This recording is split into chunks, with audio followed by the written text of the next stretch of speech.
Hello बच्चों, exam में जब आप जाओगे तो उससे पहले इस तरह के सवाल आप पेपर में करके जाना, क्योंकि अगर ये आपको नहीं आए तो पेपर में क्वेश्चन छूट जाएंगे और सिलेक्शन लेना मुश्किल होगा। तो चलिए समझते हैं इनको बहुत ही आराम से, जिससे कि कंसेप्ट वाइज आपको पूरा कंसेप्ट अच्छे से आए। वह छोटी छोटी संख्या ज्ञात कीजिए।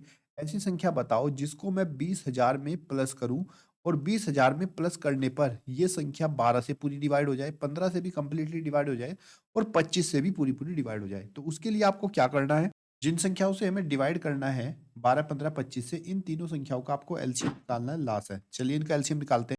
हमने दिए गए नंबर का एलसीएम निकाला, 2 दूनी 4 या 12 पंजे 60 पंजे 300। इनका एलसीएम आया 300। अब जो भी हमारा एलसीएम आएगा, इस एलसीएम से दिए गए नंबर जिसको हमें डिवाइड करना है, जो कि हमारा 20,000 है, 20,000 को 300 से हम लोग डिवाइड कर देंगे। डिवाइड करने पर हमें यहाँ पर शेषफल मिलेगा 200। हमें बस रिमाइंडर का ध्यान रखना है, शेषफल क्या है हमारा 200 शेषफल आया। अब इसने कहा क्या जोड़ने पर, तो हमें क्या करना है, किससे इनका एलसीएम आया था हमारा 300। 300 में से इस दिए गए शेषफल को हम माइनस कर देंगे। माइनस करने पर हमारे पास बचा 100। तो इस संख्या में 100 जोड़ने पर यह संख्या 12, 15, 25 से पूरी पूरी विभाजित हो जाएगी। अगर वो पूछता वो संख्या क्या है, तो ऐसी कंडीशन में हम इसमें 100 जोड़ते तो वो संख्या हमारी 20,100 हो जाती। लेकिन इसने सिर्फ इतना पूछा कि क्या जोड़ने पर, तो यानी कि हमें 100 जोड़ना होगा। अगर पूछता क्या घटाने पर ये विभाजित होगी, तो ऐसी कंडीशन में जो 200 था यही हमारा उत्तर आ जाता है, इसको घटाने पर। क्लियर बच्चे? क्वेश्चन नंबर 2 जो है वो बिल्कुल सेम टू सेम इसके जैसा ही है। तो इसका आंसर मुझे आप कमेंट बॉक्स में बताओगे कि इसका आंसर क्या है, क्योंकि बच्चे जब तक खुद से नहीं करोगे तब तक आपको ये समझ में नहीं आने वाला। अगला प्रश्न देखिए।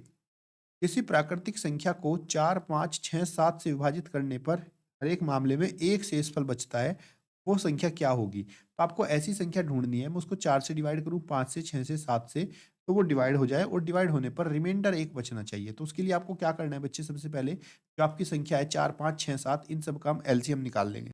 इनका हमने एलसीएम निकाला और एलसीएम निकालने पर हमें मिला 420। हमें तो वो संख्या बतानी थी जो 4, 5, 6, 7 से पूरी पूरी डिवाइड हो और उसमें एक शेषफल बचे।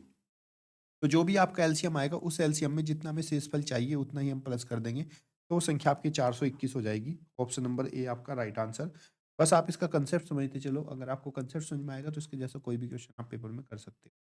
अगला प्रश्न है, वह कौन सी सबसे बड़ी संख्या है जो 2 और 3 शेष रखकर 258 और 323 को पूरी पूरी विभाजित हो जाती है।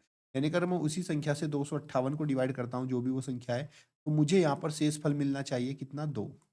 और उसी संख्या से 323 से अगर मैं डिवाइड करता हूँ, उसी संख्या से 323 को, तो मुझे जो मेरा शेषफल है वो मिलना चाहिए 3। तो बताओ वो बड़ी से बड़ी संख्या क्या होगी? तो उसके लिए क्या करोगे बच्चों, आपको जो संख्या दी गई है 58, इसमें शेषफल कितना बचना चाहिए, 2 बचना चाहिए। तो उसमें से 2 माइनस कर देंगे, क्या हो जाएगा आपका 256।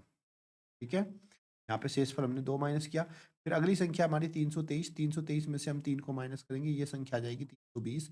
अब हमें इन दोनों संख्याओं का मा से निकालना है। एचसीएफ जो हमारा एचसीएफ होगा वही हमारी संख्या हो जाएगी।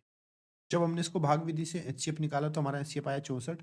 तो हमारी वो संख्या 64 होगी। ऑप्शन नंबर सी आपका राइट आंसर। कमेंट बॉक्स में बताओ बच्चों, मुझे आपको सारे क्वेश्चन समझ में आए कि नहीं, क्योंकि इसी तरह के सवाल आपके पेपर। और ये 3-4 मिनट की वीडियो है जिसमें आपको बहुत अच्छे सारे क्वेश्चन समझ में आ जाएंगे। तब तक के लिए धन्यवाद। जय हिंद, जय भारत।